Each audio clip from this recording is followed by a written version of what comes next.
How are you? It's Found Out Friday. Okay, so I finished up the saltines last week. I hope you enjoyed that. I'm still studying communion, so I started my 13th week today, and it is, isn't God just so deep and so full and just like, gosh, it boggles my mind, and I know this sounds ridiculous, how cerebral he is. Okay, so yes, that's one of those things that I'm just, or I've said 1,000 times, he's the best mystery novel writer around. Right, he takes all of these things and he ties them together. So this morning, as I was listening to my devotional, and yes, you heard that correctly, I'm doing a YouVersion Bible study, and I do, because I work, most of the time I'm listening to that in my car on the way. And hey, if that's how you have to do it, then that's how you have to do it. So you search the Bible plans in the YouVersion. It's called Jesus' Life. It is the study of the book of John, and it's 25 days long. So I am listening to that, and I believe it's day 11. I think. I don't remember, to be honest with you. Maybe 14. Anyway, it's talking about, it's been covering the miracle of Jesus turning the water into wine, which of course was his first one, right? And it's going through many aspects. And this is where I mean God being so deep. And I just want to share something that I missed, or I just didn't think of before, or, you know, the Bible is alive, sharper than any two-edged sword, right? So I saw something today, and I had something in the devotional that now my mind is just going, and I thought I'd share, because maybe your mind will do the same. So in the scriptures, we know that wind and oil are representative of the Holy Spirit, just the same that bread and water are representative of Jesus, right? So there's different symbols that God uses. Okay, I missed it, and I don't know how, but wine is symbolic of the Holy Spirit as well. Okay, now I want you to listen to what I just said. Water into wine. Okay. I also want to go through the fact that where Jesus did that was in the water containers. I'm sure that's not the word that's supposed to be used, but the word that I have right now is gone. They were used, they were 20 to 30 gallons of water, and they were used for the ceremonial cleansing, okay, of the Jews. Okay, so they went through the ritual cleansing, and they used these jars to do that. Okay. Jesus had them fill them to the brim. First of all, brim is super important. Why? It's abundance. It's Zoe. It is more than enough. Okay, all right. So Jesus told the servants to fill them to the brim. So they did. Water. Okay. That was used for ceremonial cleansing. Okay. Old. Then the water turned into wine. Okay.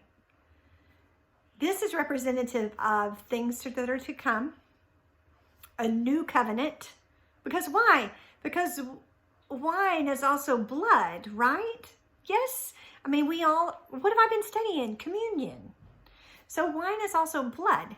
So we have this filling of this old jar for cleansing, you know, this container, to a new, it's not water anymore. And do they need water anymore? No. Why? Because the blood of Christ is there. The blood of Christ in abundance to the full till it overflows, John 10:10.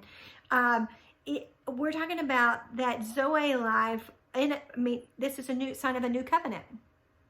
And what? He's saying, I'm going to go away. My blood's going to be spilled. That's the new covenant. But guess what? I'm going to leave with you in the meantime. The Holy Spirit. Oh my gosh. Do you not see this? It is amazing. So let's go one step further. Let's go when Jesus talks about actually, To be honest with you, I didn't look before I started shooting. If it was Jesus that talks about, it may be Paul, talking about that they needed new wineskins. You don't put new wine into old wineskins. Why? Because they will break. They will fracture. You need new wine in new wineskins. And did I miss it? Yes. Old covenant, new covenant. If you try to put new wine into old wineskins, it makes that fall apart. So guess what? That, not that we don't need the old covenant, because we do, but Jesus fulfilled it and made it greater.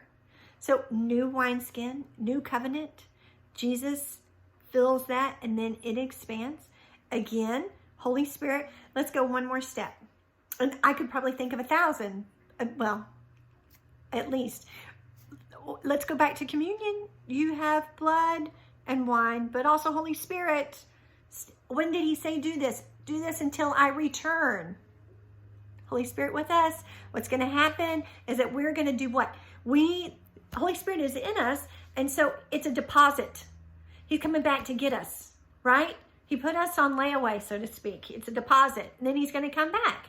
So do this until I return. Wine? My gosh. So I just look at this and go, okay, there's so many possibilities and there are so many things. And I had another one and I went on a tangent on the other one. So I am just, oh, got it. Wine is symbolic of joy. Did you know that? I didn't know that. Wine is symbolic of joy. Now go back to the full. Okay. What did he say? John 10:10. I have come that you may have life in abundance to the full till it overflows. Miracle. Wines. What about wineskins? They'll burst with the old. But that new covenant will just keep expanding and grow with your wineskin. Oh, okay. How about the fruit of the Spirit? Is love, joy. Joy in a little communion cup. It is fascinating. So I am going to follow this path and just see where it heads. And I'm not going to say I'm going to make a series, but let's look at wine in a completely different way, being symbolic of joy, being symbolic of the new covenant, being symbolic of the Holy Spirit, because of course, only the king or a prophet had the Holy Spirit on them in the Old Testament.